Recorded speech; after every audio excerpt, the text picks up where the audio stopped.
Hello my dear friend, আমি হচ্ছি সৌরভ চ্যাটার্জি, আপনাদের স্পিরিচুয়াল কোচ। তো আজ আমি আপনাদেরকে নতুন আরেকটা জিনিস শেয়ার করতে এসেছি। সেটা হলো, আমরা অনেক সময় শুনে থাকি বেদ, উপনিষদ এইসবের কথা, যে আমাদের প্রাচীন যে ধর্মগ্রন্থ আছে, প্রাচীন যে বৈদিক যুগে যে বেদের কথা শুনেছি, আমাদের 4টে বেদ ছিল, আর বেদের শেষ ভাগকেই বলা হয় উপনিষদ। তো আজ আমি আপনাদেরকে যে আমাদের প্রাচীন যে মুনি ঋষিরা যে বেদ উপনিষদ লিখেছিলেন, সেই উপনিষদের কিছু শিক্ষামূলক গল্প আছে। তো সেই গল্পগুলো আজ আমি আপনাদেরকে কিছু কিছু গল্প আপনাদেরকে শেয়ার করব। তো তার মধ্যে আজ আমি আপনাদেরকে একটা গল্প বলবো, সেটা হচ্ছে নচিকেতার গল্প। তো আমরা অনেকেই নচিকেতার নাম শুনেছি, উপনিষদে তার আছে, তিনি যমের কাছে গিয়েছিলেন। তো নচিকেতার গল্পটা কি? তো এই শিক্ষামূলক গল্পগুলো আজকেরকার দিনে আমরা অনেকেই জানি না, মানে আমাদের নতুন প্রজন্ম এরা অনেকেই এই জিনিসগুলো জানি না, যে এই গল্পগুলো থেকে আমরা কি জিনিসগুলো শিখতে পারি, আমরা আমাদের লাইফে কি করে নিজেদেরকে চেঞ্জ করতে পারি। তো সেই গল্পগুলো আমাদের জানা প্রয়োজন। তো আজ আমি আপনাদেরকে সেই গল্পই একটা শেয়ার করব, তার কিছুটা অংশ। তো বাকিটা আমি আপনাদেরকে আবার নেক্সট দিন বলবো। তো আজ আমি আপনাদেরকে গল্পটা যেটা বলছি সেটা হচ্ছে নচিকেতা। এটা উপনিষদ থেকে নেওয়া, উপনিষদের গল্পগুচ্ছ থেকে। গল্পটা দেখুন, ওটা শুনুন, ওটার মধ্যে দেখুন যে এর ইনার মিনিং কী বলতে চাইছে, মানে আমাদের তখনকার যে ঋষিরা ছিল তারা কি বোঝাতে চাইছে এই গল্পগুলো থেকে। নচিকেতা। আজ থেকে অনেক দিন আগের কথা। বাচশ্রবস নামে এক মুনি ছিলেন। তার পুত্রের নাম ছিল নচিকেতা। মুনি একসময় বিশ্বজিৎ নামে যজ্ঞ করেছিলেন। ওই যজ্ঞ করার কারণ, যজ্ঞ ঠিকমতো হলে স্বর্গলাভ অনিবার্য, কিন্তু ওই যজ্ঞ সফল করতে হলে সব কিছুই দান করতে হয়, এমনকি নিজের অতি প্রিয় বস্তুকেও। তাই মুনি বাজশ্রবস সেইভাবে যজ্ঞের আয়োজন করে যজ্ঞ করছেন।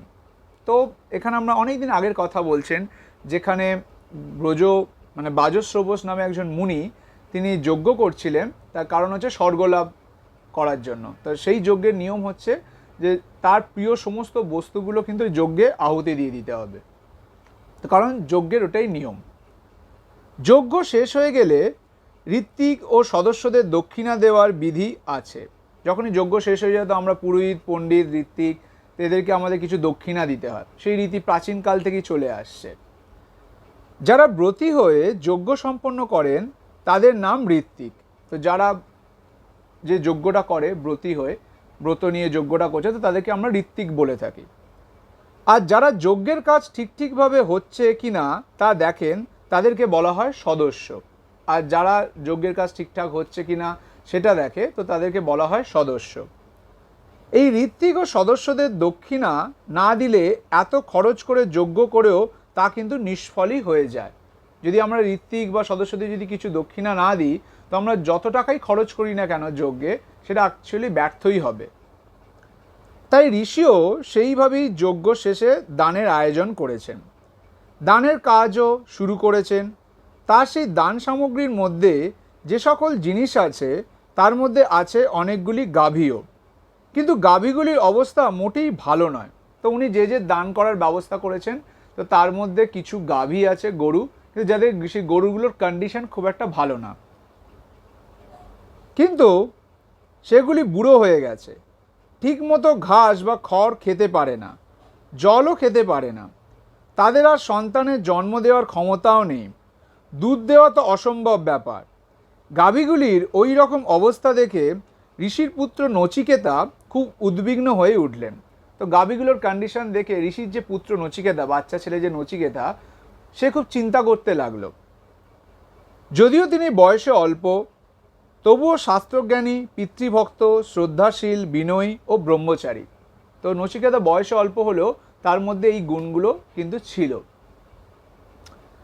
তাই তার মনে হলো, ওই রকম দুর্দশাগ্রস্ত গাভীগুলি নিয়ে কোনো ঋত্বিক বা সদস্যগণ সন্তুষ্ট হতে পারেন না। তো তার মনে হলো যে এই গাভীগুলোকে যদি দেওয়া হয়, কোনো পুরোহিত, কোনো সদস্যই খুশি হবে না। আর তারা যদি সন্তুষ্ট না হন, তাহলে পিতার এত শ্রম, এত আয়োজন সবই নিষ্ফল হয়ে যাবে। স্বর্গপ্রাপ্তি তো অসম্ভব ব্যাপার, বরং তিনি অধোগতি প্রাপ্ত হবেন। আমি যেহেতু তার সন্তান, সুতরাং আমার প্রাণ দিয়ে হলেও পিতার অনিষ্ট যাতে না হয় তা দেখা উচিত। তো সে তার বাবার কথা ভাবতে থাকছে, যে ভাবছে যে বাবা যে স্বর্গপ্রাপ্তির জন্য যে যজ্ঞটা করলো, কিন্তু তাকে সে যদি এই ধরনের দান করে থাকে, তো তাদের কোনো কিছুই তো তাহলে সেই আশা পূর্ণ হবে না। তো আমাকে সন্তান হয়ে তার কর্তব্য হচ্ছে যে বাবার পাশে এসে দাঁড়ানো। সে ওইটুকু অল্প বাচ্চা ছেলে নচিকেতা সেই জিনিসটা চিন্তা করছে। আর পিতা যেহেতু বিশ্বজিৎ যজ্ঞ করেছেন, তখন তার আমাকেও দান করা কর্তব্য। কারণ যেহেতু সে বিশ্বজিৎ যজ্ঞ করেছে, মানে তার প্রিয় সমস্ত জিনিসগুলো তাকে দিয়ে দিতে হবে। তার মানে আমাকেও যদি তিনি দান করেন, সেটা হচ্ছে তার কর্তব্য। তো দেখুন, এত অল্প বেশি নচিকেতার মাথায় এই চিন্তাগুলো আসছে, কারণ পুত্র তো পিতারই সম্পত্তি। এসব কথা ভেবেই নচিকেতা তার পিতার কাছে উপস্থিত হয়ে বললেন, পিতা, আমাকে দক্ষিণারূপে কোন ঋত্বিককে দান করবেন? তো এইসব কথা ভেবে নচিকেতা গেছে তার বাবার কাছে, বাবাকে গিয়ে জিজ্ঞাসা করছেন যে পিতা, তুমি আমাকে কোন ঋত্বিকের কাছে, মানে কোন পুরোহিতের কাছে তুমি আমাকে দান করবে? নচিকেতা প্রথমবারের জিজ্ঞাসায় ঋষি কোনো উত্তর দিলেন না। দ্বিতীয়বার তিনি এই একই কথা বলা সত্ত্বেও ঋষি কোনো উত্তর দিলেন না। প্রথমবার জিজ্ঞাসা করলো নচিকেতা, তো বাবা কিছুই বলছে না। সেকেন্ড টাইম জিজ্ঞাসা করছে নচিকেতা, তাতেও বাবা কিছু বলছে না। তৃতীয়বারও নচিকেতা সেই একই কথা বলায় ঋষি নচিকেতা বালকের মতো ব্যবহারে বিরক্ত হয়ে বলে ফেললেন, তোমাকে যমের উদ্দেশ্যে দান করলাম। তো যখন বারবার বলার পর তৃতীয়বারে যখন নচিকেতা জিজ্ঞাসা করছে, তো বালক নচিকেতার এই কথাতে বাবা বিরক্ত হয়ে তাকে বলে দিল যে তোমাকে আমি যমের উদ্দেশ্যে দান করে দিলাম। পিতার মুখে নচিকেতা এমন কথা শুনে ভাবতে লাগলেন, পিতা নিশ্চয়ই আমার উপর রেগে গেছেন, কিন্তু তার আমার উপর এমন রাগের কি কারণ থাকতে পারে? তো নচিকেতা ভাবছে যে নিশ্চয়ই বাবা হয়তো আমার উপর রেগে গেছেন, আর আমার ওপর এই রাগের কারণটা কি? সাধারণত লোকে যারা শিষ্ট নয়, যারা অবাধ্য বা যারা অযোগ্য, সেরকম পুত্র বা শিষ্যের উপরই অসন্তুষ্ট হন বা রেগে যান। জেনারেলি হয় কি, যেসব শিষ্য বা সন্তানরা যোগ্য নয়, কোনো কথা শোনে না, তা তাদের উপরই লোক রেগে যান। জেনারেলি এটাই হয়ে থাকে। সেরকম সন্তান বা শিষ্যকেই তারা যমের বাড়িতে যেতে বলেন। কিন্তু আমি তো পিতার বহু সন্তানের বহু শিষ্যের মধ্যে গুরু সেবায় ও শিষ্টাচারে সবচেয়ে উত্তম। কিন্তু নচিকেতা ভাবছে, আমি তো বাবার খুব বাধ্য সন্তান, আমি সবসময় গুরু সেবা করি, পিতৃসেবা করি, তা আমি তো সবার মধ্যে উত্তম। আর যদি উত্তম নাও হয়ে থাকি, তবে মধ্যম তো নিশ্চয়ই, কিন্তু অধম তো কখনোই নই। যদি উত্তমও না হই, তাহলে নিশ্চয়ই মধ্যম হব, কিন্তু অধম তো নই। তা সত্ত্বেও পিতা আমাকে যমের বাড়িতে পাঠাতে চাইছেন কি কারণে?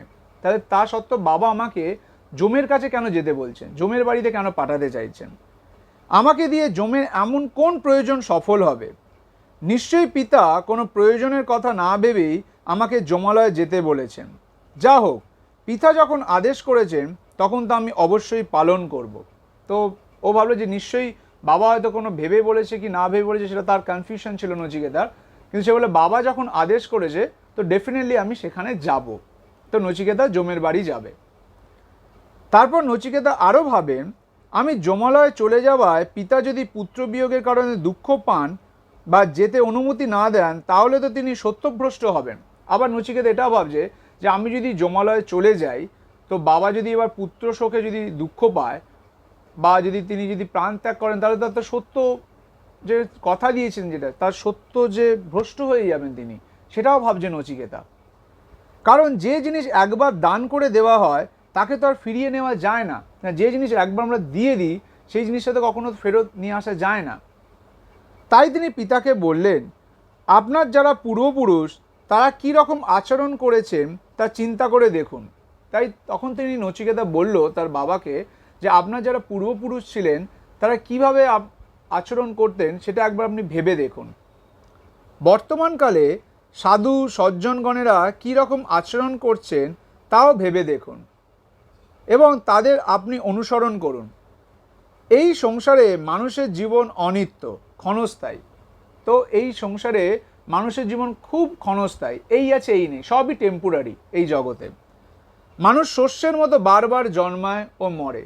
মানুষ বারবার আমরা কি করছি, আমাদের এই এক শরীর ছাড়ছি, আবার আরেকটা শরীর ধারণ করছি। জাস্ট আমাদের আত্মা আমাদের শরীরটাকে ছাড়ছে আর ধরছে। তো সেটাই নচিকেতা বলছে, শস্যের মতো মানুষ জন্মাচ্ছে আর মরছে। সেই জন্য মানুষের জীবনে অনিত্যতা স্মরণ করে পূর্বপুরুষ ও বর্তমান সাধু সজ্জনগণের পথ অনুসরণ করে আমার বিরহে শোক করবেন না। তাই আপনি আপনার পূর্বপুরুষের কথা ভেবে আর বর্তমান সাধুজনদের কথা ভেবে আমি যে চলে যাচ্ছি, যমের কাছে যাচ্ছি, তার জন্য শোক করবেন না। আমাকে যমালয়ে যাওয়ার অনুমতি দিয়ে আপনার কথার মর্যাদা রক্ষা করুন। বরং সে তার বাবাকে বলছে যে আপনি আমাকে যমের কাছে যে পাঠাচ্ছেন তার জন্য আপনি আমায় অনুমতি দিন, আর আপনার সেই মর্যাদাটা রক্ষা করুন আপনার কথার। এই সমস্ত কথা বলে পিতাকে বুঝিয়ে নচিকেতা তার অনুমতি নিয়ে যমরাজের ভবনে চলে গেলেন। তো এইভাবে বাবাকে বোঝালেন, বাবাকে বুঝিয়ে নচিকেতা যমরাজের বাড়িতে গেলেন। সেখানে গিয়ে দেখেন যমরাজ বাড়িতে নেই। যমরাজের বাড়ি গিয়ে দেখছে যমরাজ বাড়িতে নেই। তিনি যমের বাড়িতে ফিরে আসার অপেক্ষায় বসে রইলেন। তিনি ওয়েট করছেন নচিকেতা যে কখন যমরাজ বাড়িতে আসবেন। তার স্নান, খাওয়া, ঘুম সবই দূরে গেল। 3 দিন পর রাজা যম বাড়িতে ফিরে এলেন। 3 দিন পরে রাজা যম বাড়িতে এলেন। বাড়ির ঝি, চাকর ও আত্মীয় স্বজনদের মুখে শুনলেন ব্রাহ্মণ কুমার নচিকেতা বাড়িতে আসার কথা। তো যখন যমরাজ বাড়িতে এলেন তো তখন তিনি ওখানকার ঝি, চাকর সবার মুখে শুনলেন যে একটা ব্রাহ্মণ পুত্র নচিকেতা ওয়েট করছেন তার জন্য। শুনেই তিনি তাড়াতাড়ি ছুটে যান। গিয়ে দেখেন ব্রাহ্মণ সন্তান, পূর্ণ ব্রহ্মচারী, সর্বাঙ্গ যেন আগুনের মতো জ্যোতির্ময় নচিকেতা তার দরজার সামনে বসে। তো দেখছেন যে একটা সুন্দর বালক, ব্রহ্মচারী, পূর্ণ ব্রহ্মচারী, আগুনের মতো তার তেজ, তো সেরকম একটা বালক বসে রয়েছে। সঙ্গে সঙ্গে যম নচিকেতার পা ধোয়ার জল, বসার জন্য আসন ও বিশ্রামের ব্যবস্থা করলেন। যমরাজ সমস্ত ব্যবস্থাগুলো করতে থাকলেন। শাস্ত্রে বলা আছে, যে গৃহস্থের বাড়িতে ব্রাহ্মণ অনাহারে থাকেন সেই অল্প বুদ্ধি সম্পন্ন লোকের আশা, প্রতীক্ষা, তার সাধুসঙ্গ, তার প্রিয় কথা বলা, তার যজ্ঞ করা, কূপ ও পুষ্করিণী খনন প্রভৃতি কাজ পূর্ণ হয় না।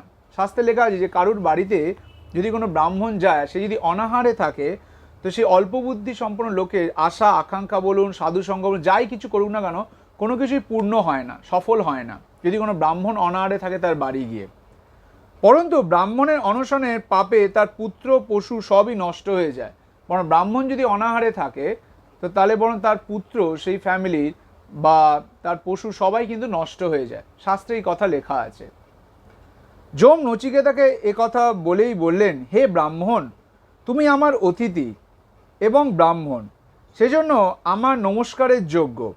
তোমাকে প্রণাম করি, আমার যেন মঙ্গল হয়। যেহেতু তুমি আমার বাড়িতে 3 রাত্রি অনাহারে ছিলে, সেজন্য 3 দিনের 3টি বর তুমি প্রার্থনা করো। তো যমরাজ নিজে ক্ষমা চাইলেন যে তুমি ব্রাহ্মণ সন্তান, তুমি 3 দিন আমার বাড়িতে ওয়েট করেছিলে, আর এই 3 দিন ওয়েট করার জন্য তুমি অনাহারে ছিলে, তার জন্য তুমি এই 3টি বর আমার কাছে প্রার্থনা করো। তো আজ আমি আপনাদেরকে এতটাই বললাম। নেক্সট দিন আমি আপনাদেরকে বলবো যে নচিকেতা কি কি 3টে বর প্রার্থনা করেছিল। খুবই ইন্টারেস্টিং ওই 3টে বর। যমরাজ তাকে কি বলেছিলেন ওই 3টে বর যখন উনি চেয়েছিলেন, যে কি কি 3টে বর উনি চেয়েছিলেন নচিকেতা, যখন যমরাজ তাকে বললেন যে তুমি 3টে বর প্রার্থনা করো, যেহেতু তুমি 3 দিন ধরে অনাহারে ছিলে আমার বাড়ির সামনে। তো এই 3টে বর নচিকেতা কি কি চেয়েছিল সেটা আমি আপনাদেরকে নেক্সট এপিসোডে বলবো, নেক্সট পার্টে, যেখানে আমরা জানতে পারবেন যে নচিকেতা কি কি বর চেয়েছে আর যমরাজ তাকে কি কিভাবে জিনিসগুলোকে বুঝিয়েছেন, আর সেখান থেকে আমরা কি কি জিনিসটা শিখতে পারছি। তো নেক্সট দিন আমি আপনাদের বাকি অংশটা বলবো। তো যদি আপনাদের এই ভিডিওটা ভালো লেগে থাকে তো প্লিজ লাইক করুন, শেয়ার করুন, সাবস্ক্রাইব করুন, কমেন্ট বক্সে কমেন্ট করুন। নেক্সট দিন আমি আপনাদেরকে বাকি অংশটা বলবো। আজকের মতোই ধন্যবাদ।